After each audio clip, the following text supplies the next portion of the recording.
बड़ी खबर जयपुर से बता दें, तीसरे दिन और बड़ा आयकर छापेमारी का दायरा। जयपुर में एक नए ठिकाने पर शुरू हुई आयकर छापेमारी।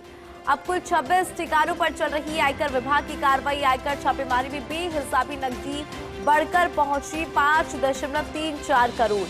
10.32 करोड़ की ज्वेलरी भी अभी तक बरामद हुई है। अभी भी कुछ ज्वेलरी का मूल्यांकन करना शेष है। लेखा पुस्तिकाओं से होगी नकदी और ज्वेलरी की जांच। देर रात तक सभी 26 ठिकानों पर आयकर विभाग की कार्रवाई जारी। सोमवार से खुलना शुरू हो गए पकड़े गए 24 लॉकर। पर्शियन कारपेट के शब्बीर खान, आशादी बिल्डर के अनिल गुप्ता और प्रेम कार्गो के अशोक जैन के यहाँ पे छापेमारी।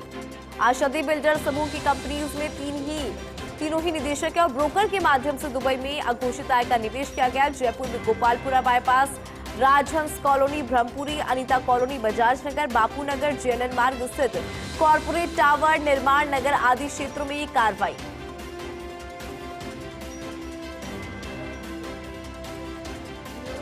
तो बड़ी जानकारी इस वक्त की आपको दे रही है।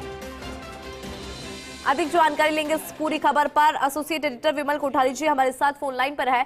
विमल जी, क्या जानकारी इस पूरी कार्रवाई से जुड़ी, क्योंकि दायरा और बढ़ रहा है और ऐसे में बहुत ज्यादा इनपुट भी है, वो भी लगातार मिल रही है। आपके पास क्या अपडेट?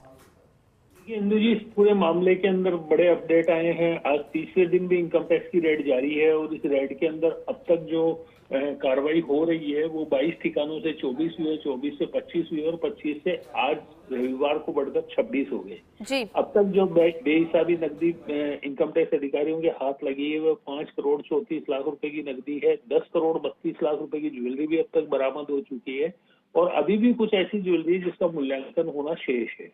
तो ये जो इनकम टैक्स की रेड है, ये रेड इस समय भी जारी है। खास बात ये है कि इसके अंदर इनकम टैक्स अधिकारियों के हाथ कुछ ऐसे दस्तावेज लगे हैं जो 2014 के अंदर दुबई में 76 लाख रुपए का निवेश किया गया था। अर्थात विदेशों के अंदर प्रॉपर्टी खरीदने में 76 लाख रुपए का निवेश किया गया था। और इस राशि को लेकर के जो पर्शियन कारपेट के मिस्टर शब्बीर खान है, उन्होंने अब सरेंडर भी कर दिया है और उन्होंने स्वीकार कर लिया कि ये जो 76 लाख रुपए की राशि का निवेश 2024 में दुबई में किया गया था, इस राशि के जो स्रोत है, जो इनकम के स्रोत हैं, उसकी कोई जानकारी नहीं दी गई थी। ना ही इस विदेश में किए गए निवेश को इनकम टैक्स की रिटर्न्स के अंदर दिखाया गया था। इसके अलावा जो मिस्टर शब्बीर खान है, इनके जो इनकम टैक्स की रेड हुई है उसमें जो स्टॉक मिला है वो स्टॉक बड़ा मामूली सा स्टॉक है, जिसको लेकर के ये संदेह किया जाता है कि ये कारपेट आयात निर्यात के माध्यम से कहीं मिस्टर शब्बीर खान हवाला कारोबार में लिप्त तो नहीं है। हालांकि इसके बारे में और प्रमाण जुटाए जा रहे हैं और इनकम टैक्स की कार्रवाई जारी है। अभी एक और बड़ी खास बात यह है कि जो प्रॉपर्टी आशादी बिल्डर्स के जो एक प्रॉपर्टी का जो हिसाब रखने वाला एक महत्वपूर्ण कर्मचारी था जो अब तक भूमिगत चल रहा था, वह भी अब आयकर अधिकारियों की पकड़ में आ गया है। और इस अधिकारी ने इस कर्मचारी से आयकर अधिकारियों ने जो नगद में हिसाब किताब थे, उस हिसाब किताब से संबंधित पेन ड्राइव और हार्ड डिस्क आदि बरामद कर दिए। अब ये इस हार्ड डिस्क और पेन ड्राइव की आज क्लोनिंग की गई है और इसका विश्लेषण शुरू किया जाएगा। खास बात ये कि प्रेम कार्गो के अशोक जैन के यहाँ जो इनकम टैक्स की रेड चल रही है उसके अंदर 260 कार्गो वाहनों को कंपनी में दिखाया गया था, लेकिन लेखा पुस्तिकाओं में इनमें से केवल 221 वाहन ही दर्ज थे।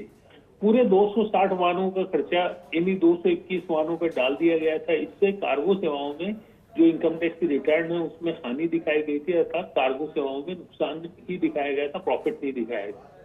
दुबई में जो निवेश से संबंधित जो एक ब्रोकर बताया जा रहा है जो जयपुर में है, इसके यहाँ पे भी इनकम टैक्स अधिकारियों के हाथ में कुछ एक्सेल शीट और अन्य दस्तावेज लगे हैं। कल तक जो निवेशकों की जो संख्या थी वह संख्या भी अब बढ़कर 411 हो गई है। सोमवार से इनकम टैक्स के अधिकारी जो लॉकर्स हैं, जो 24 लॉकर थे, आज 2 लॉकर और मिले हैं। अब लॉकर्स की संख्या भी बढ़कर 26 हो गई है। इन सभी 26 लॉकर्स को जो विभिन्न बैंकों में बताए जा रहे हैं, इनके खोलने की तैयारी शुरू की जाएगी। उम्मीद की जा रही है इन लॉकर्स में भी काफी कुछ बड़े खुलासे होंगे। जी इंदु जी, बिल्कुल विमल जी, देखने वाली बात है कि क्या कुछ खुलासे यहाँ पर होते हैं। फिलहाल विमल जी बहुत शुक्रिया इस पूरी खबर पर विस्तार से जानकारी के लिए। और चलिए